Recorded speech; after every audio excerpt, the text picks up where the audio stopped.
E agora, você acompanha pela Rádio Rio de Janeiro o programa Estudo das Obras de André Luiz.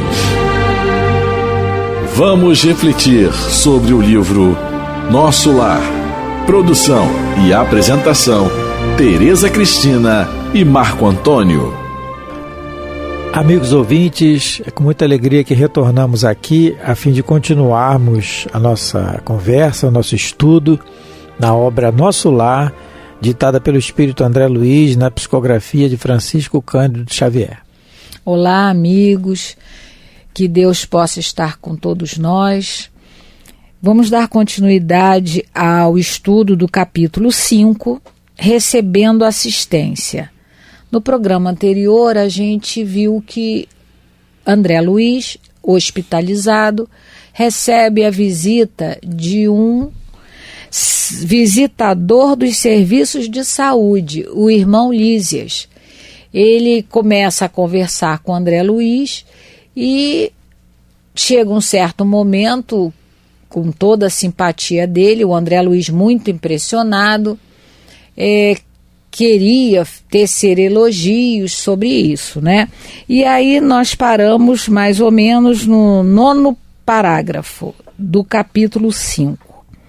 Tudo isso é maravilhoso, exclamei. Adivinhando que minhas observações iam descambar para o elogio espontâneo, Lísias levantou-se da poltrona a que se recolhera e começou a auscultar-me atento, impedindo-me o agradecimento verbal. Nós já havíamos falado no programa anterior sobre essa questão do elogio, citamos aqui uma página muito boa que está na Revista Espírita de outubro de 1862, né? Titular do Corvo e a Raposa, O Corvo e a Raposa. E falamos também sobre o que todas as dádivas, tudo aquilo que possamos ter para fazermos um bom trabalho, vem de Deus, né? Em qualquer situação, né? Citamos a página do Emmanuel do livro Segue-me, Elogios e Críticas, e vamos agora numa situação muito interessante para nós meditarmos, que está contida no livro Contos desta e Doutra Vida, que é ditado pelo irmão X, na psicografia de Francisco Cândido Xavier também.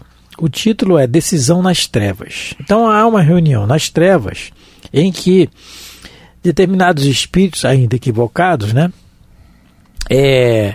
estão preocupados com os ensinamentos do espiritismo, que aclaram os horizontes da mente, né?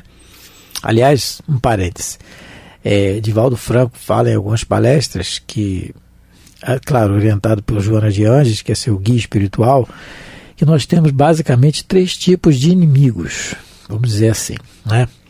O inimigo do passado, que não nos perdoou aquilo que nós fizemos. O inimigo de quem a gente ajuda, que não quer a melhora dele. E o principal, o inimigo da causa, do espiritismo. Porque o espiritismo esclarece a mente, liberta a mente, né? Então esse é o principal que nós temos que vigiar muito. Bom, mas aí, nesse livro, tem uma situação muito interessante. Então há uma reunião nas trevas e eles estão preocupados com isso, com a disseminação do ensino espírita. E fazem uma reunião para ver as sugestões, qual é a melhor para acabar com isso, né? Precisamos acabar com isso, isso é uma verdadeira lástima, que os espíritas criam uma atmosfera semelhante à que se conheceu nos tempos do Cristo, né?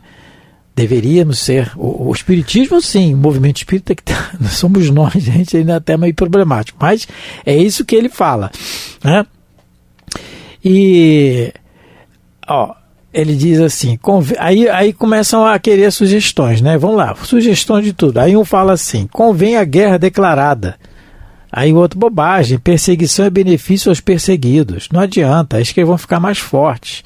Aí o outro assim, fala assim, pode-se promover o extermínio de todos eles. Não, eles vão desencarnar e vão continuar a ser como antes. Não adianta. E o outro sugere, conseguíssemos formar falantes e obsessores para invadir os lares e instituições. Aí o chefe fala, não, medida contraproducente, isso aí só vai fortalecer eles mais ainda, né?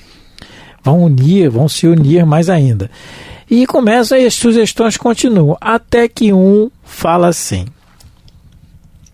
a melhor providência seria, de certo, a dúvida. Desculpa. Até que um fala assim. Vamos lá. Deixa eu ver aqui.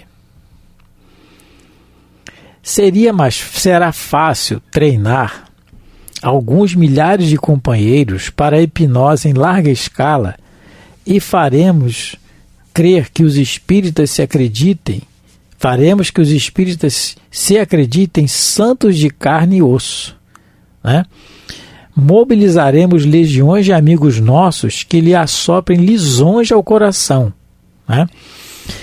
Faremos que se suponham heróis e reis místicos, fidalgos reencarnados com títulos honoríficos, né? Garantidos nos mundos superiores. Mas isso começa sorrateiramente com os elogios, né? Depois dessa primeira fase estarão dispostos a serem bonzinhos, a viverem na santa paz com todos, mas não mais abraçarão problemas, considerarão a análise desnecessária, não estimarão perder a companhia dos desencarnados que os bajulem.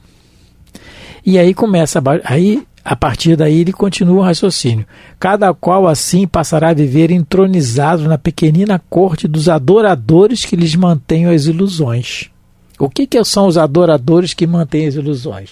Você está certo, é isso mesmo. Não pode falar que ele fica magoado se falar. Não pode. Não, ou então, gente, isso acontece. Ele é médium. Ele não erra, ele é médium, ele não pode, não, ele é assim, a cadeira dele tem que ser especial, tem que ser aqui, e começa assim, e é isso que ele está falando aqui, exatamente isso. Porque às vezes, abrindo outro parênteses, parece um crime perguntar a um médium e se realmente ele acha que a comunicação foi real, se não foi uma mistificação, e a pessoa fica magoada. Sim. Se Jesus foi taxado de príncipe dos demônios, o que nós podemos esperar? Não é? E aí ele continua: creio que desse modo, enquanto estiverem preocupados em preservar a postura e a máscara dos santos, não disporão de tempo algum para os interesses do espírito. E aí não precisa se reformar. Não precisa se reformar. Aí o chefe fala assim: excelente, excelente, até que enfim, mãos à obra. Milhares de feitores e obsessores, muito bem, muito bem. Então, essa questão do elogio, da bajulação. Eu quero ver quando é que... pelo menos eu não achei uma frase que o Emmanuel elogie o Chico. Eu não achei nenhuma. Não é? Passou aquele filme muito bem feito, aliás, sobre a vida do Chico, né? Muito bem feito, muito colocado. Daniel Filho, parece, né? Foi a direção do Daniel Filho. Foram muito bem colocados, inclusive as gravações, a escolha dos atores, os dias de gravação, estava tudo perfeito, espiritualidade atuando, né? E uma amiga minha, que não é espírita, assim, gosta, mas não é espírita, ela, no trabalho, no dia seguinte que ela foi ver o filme, ela comentou: Marco, aquele Emmanuel é um carrasco. Ela comentou isso na visão dela, né? Eu falei: não é assim, ele está ensinando, é a questão da disciplina. Aí foi logo pedindo disciplina, porque a gente não está acostumado com isso, né? A gente nem gosta, né? Não, então, essa questão do elogio, a gente quisemos ler essa página aqui porque é muito interessante, que é o que acontece o tempo todo, né? Sim. É o meio mais fácil de nós escorregarmos, vamos dizer assim. O Divaldo Pereira Franco tem um livro chamado Nas Trilhas da Libertação, que ele conta justamente a história, a trajetória de um médium espírita que acabou realmente assassinado. No final da sua encarnação ele foi assassinado, mas ele começou assim, recebendo os elogios, aceitando elogios. Ele começou a comparecer a várias festas e começaram certas pessoas bajuladoras a envolvê-lo, e ele começou a se sentir, não é, aquela pessoa mais importante do movimento espírita, até passou a cobrar, não é, se esquecendo do que Jesus disse: dai de graça o que de graça vocês receberam. Então, A gente não pode comercializar nada. Nada, nada, nada. Tudo que vem de Deus tem que ser dado de graça. E esse médium, infelizmente, entrou por esse caminho, porque começou a achar que ele era melhor do que todos, que ele tinha o direito sim de cobrar, porque o que ele estava fazendo, perdia muito tempo, entre aspas, da vida dele, e aí no final da encarnação dele ele acaba assassinado. Ele era um médium curador excelente. O livro é uma história real. Claro, os nomes foram ocultados para não, porque os médiuns têm família também, mas é uma história real e é um livro que adverte a gente quanto aos perigos da bajulação, das comemorações, porque como a gente conversou no programa passado, tudo que a gente faz, tudo é proveniente da bondade divina, tudo é porque Deus permite. Paulo, nas suas cartas, ele comentava que quando ele curava, era Cristo que usava as suas mãos. E a gente sabe aqui, quer dizer, muitas pessoas acho que ignoram isso até por falta do estudo mesmo. Quem verdadeiramente dá o passe são os espíritos. Os espíritos nas casas espíritas ou em outras casas religiosas que eles agem, eles, claro, necessitam do fluido animal, mas o principal, o fluido espiritual deles, junto ao nosso fluido animal, mas são eles que sabem a direção que tem que ser colocado esses fluidos de saúde, de harmonia, esses fluidos curadores. Nós vamos ver vários casos aqui nas obras de André Luiz, se Deus permitir, disso que a Teresa está falando, dessa realidade, que realmente o que nós fazemos é impor as mãos e ter a boa vontade. Ter a boa vontade quando temos. A boa vontade de querer ajudar o próximo, nos colocarmos, mas são eles. Então, muitas das vezes, como o Marco já colocou, muitos médios são endeusados, não é? Então, por isso, talvez, Marco, o Emmanuel tinha todo esse cuidado com o Chico Xavier, né? O médio endeusado passou comigo. Nós íamos ver o Divaldo lá na Casa de Espanha. Vários lugares nós Botafogo, fomos. Né? Sim. Não, isso que aconteceu na Casa de Espanha. Sim, Botafogo. E faz muito tempo, gente. O era bem mais novo. Já faz bastante tempo. E eu ainda estava naquela fase, que são fases de endeusar realmente. Ai, meu Deus, o Divaldo é um santo, aquela coisa. Realmente, está milhões de anos-luz de mim, né? Não, alguns anos-luz de mim. Um ano-luz são milhões de anos. Então, tá bem longe. Eu vou chegar lá. Mas, eu ainda usava aquela coisa. E chegamos lá na Casa de Espanha, estacionamos e tal. Vamos lá, estamos esperando e tal. No intervalo, que tinha um intervalo. Tinha 1 ou 2 intervalos, né? E aí, no intervalo daquele que vai ao banheiro, vai tomar um café, eu fui ao banheiro, fui entrar na fila do banheiro. Quando eu olho para trás, e a fila do banheiro do feminino estava muito grande, e dos homens pequena. Quando eu entrei na fila, eu olho para trás, quem que está na fila? Divaldo, atrás de mim. Que eu olhei, eu levei um susto. Você lembra? Acho que você lembra, né? E ele pegou a minha mão. Olha, o Divaldo pegou a minha mão. Olha, eu não quis lavar a mão. Eu nem fui no banheiro. Eu não quero. E eu fiquei. Aí ele pegou lá, e o comentário assim, ele fez assim: olha, com a fila. Como é que ele fez um comentário sobre a fila longa do banheiro feminino, né? Ele fez um comentário assim, natural, e eu peguei, fiquei olhando. O Divaldo vai no banheiro também, o médio também vai no banheiro. Aí, entendeu? Aquela coisa, porque aí depois daquilo ele pegou-me tudo bem, foi tudo bem, graças a Deus. As mulheres ali, fila, falou alguma coisa, eu falei, Aí, é claro que eu deixei ele passar, não, da sua vez. Não, é a sua vez, meu filho. Eu falei, não, pode ir. Vai na minha frente, porque sou eu para passar a vez dele. E quer dizer, e é aquilo, mas depois eu fiquei olhando e foi tão natural, ele foi ao banheiro, foi lá, fez o que tinha que fazer, lavou as mãos e tal, e veio, e eu sorrindo para todo mundo naturalmente. Aí eu fiquei pensando depois, aquele foi uma grande lição, porque eu fui para casa assim, falei, meu Deus do céu, né? Nós já estudávamos alguma coisa, já tínhamos algum conhecimento, né? Tal, a gente fala da simplicidade do Chico, né? Aquela coisa simplória e que a gente nem, não imagina da superioridade desse espírito, mas aquela coisa simplória. E aí eu vi que realmente são pessoas como nós, como nós realmente. E nós temos que colocar isso. De carne e osso, com todas as dificuldades. Se o irmão sabe um pouco mais, tem mais conhecimento, vamos dizer, doutrinário do que nós, que bom para ele, que está no Evangelho segundo o Espiritismo, missão do homem inteligente na Terra.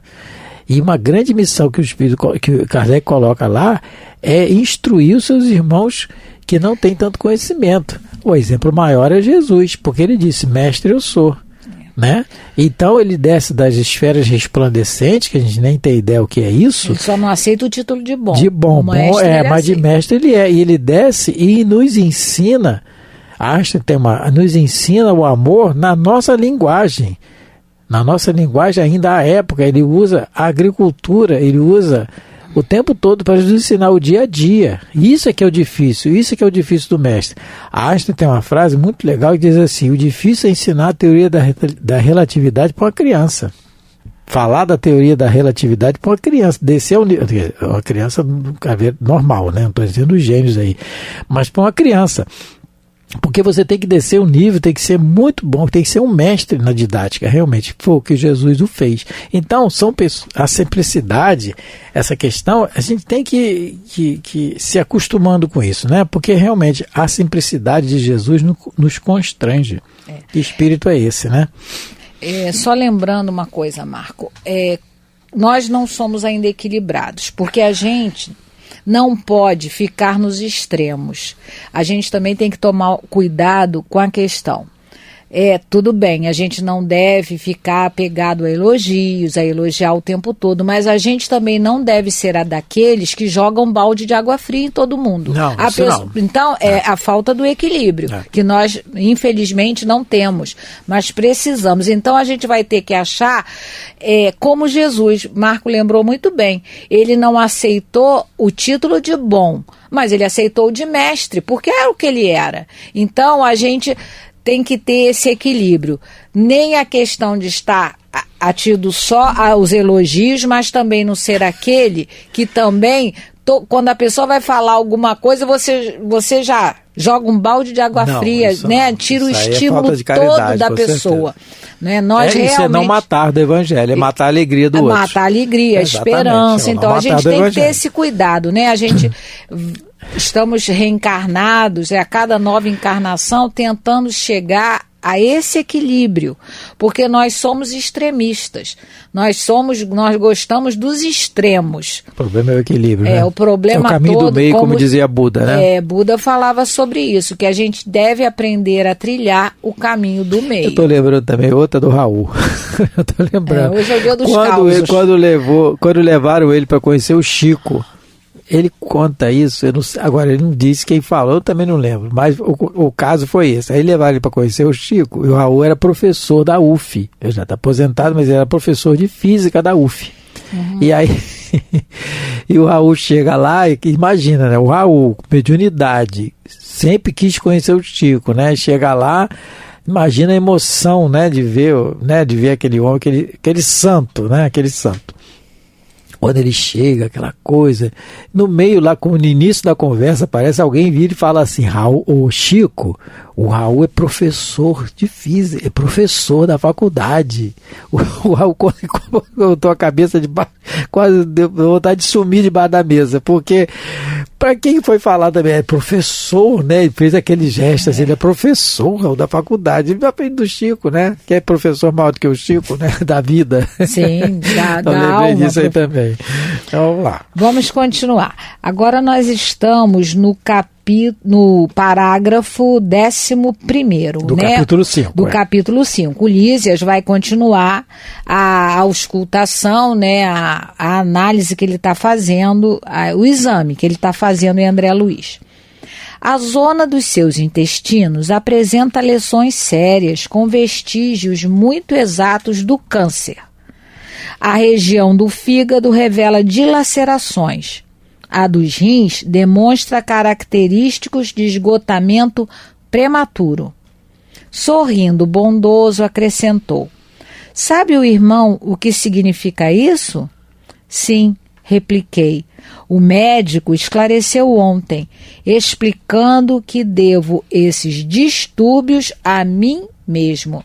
E aí a gente relembra, a gente já comentou aqui, da surpresa dele quando ele vai assistir a desencarnação de um médium espírita, que é o Dimas, que está no livro Ovelhas da Vida Eterna, que ele acha que o Dimas também está na mesma situação dele, porque ele realmente desencarnou antes do tempo, só que ele é esclarecido que o Dimas gastou as suas energias vitais no trabalho do bem. E ele não. E ele gastou na satisfação dos prazeres próprios, não é? Ele bebeu muito, ele comeu demais, ele desequilibrou no uso das energias sexuais. Então ele, muito diferente do Lísias, ele, como ele diz aqui, aí ele realmente já está cônscio de que a ele mesmo, ele deve esses distúrbios que aconteceram nos rins, no fígado, não é? Como o Lísias vai explicar para ele. E vamos observar só um detalhe, que no parágrafo anterior, o Lísias, ele vai auscultar. Isso, vai examinar. Ele vai examinar. Então, ele vai auscultar. Quem sabe que auscultar é pegar aquele estetoscópio, botar no ouvidinho e auscultar, né? Então, a região do fígado revela dilacerações, né? As zonas de intestinos, vestígios exatos do câncer, né? Do rim também. E nós trouxemos aqui mais uma página, fazendo uma correlação com a Revista Espírita, de junho de 1861, né? E o título é Sobre o Perispírito. Kardec coloca uma mensagem de Lamennais. É Lamennais, Tereza? Não, Lamennais. Lamennais, é um francês, meu francês está meio fraco, mas é Lamennais. Então ele fala que o perispírito não é senão os que outros chamam de envoltório fluídico material, né? E aí, para me fazer compreender de maneira mais lógica, direi que esse fluido é a perfectibilidade dos sentidos. Quer dizer, esse fluido perispírito, ele demonstra os sentidos e a extensão da visão e das ideias. Refiro-me aqui aos espíritos elevados. Mas dos inferiores, que é o caso do André Luiz, são ainda esses fluidos completamente inerentes a eles, aos espíritos. Assim como vedes, são matéria. Daí o sofrimento da fome e do frio.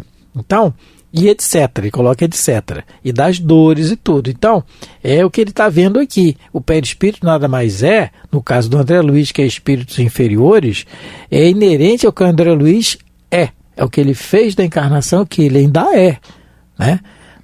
Allan Kardec fala em várias situações, e os espíritos também em outras obras, que a evolução real, a melhora nossa, a ideia realmente, a evolução real vai se dar no corpo.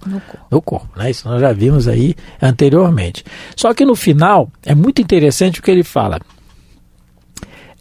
Isto é uma outra que... Ele fala assim, primeiro, compreendei moralmente, né?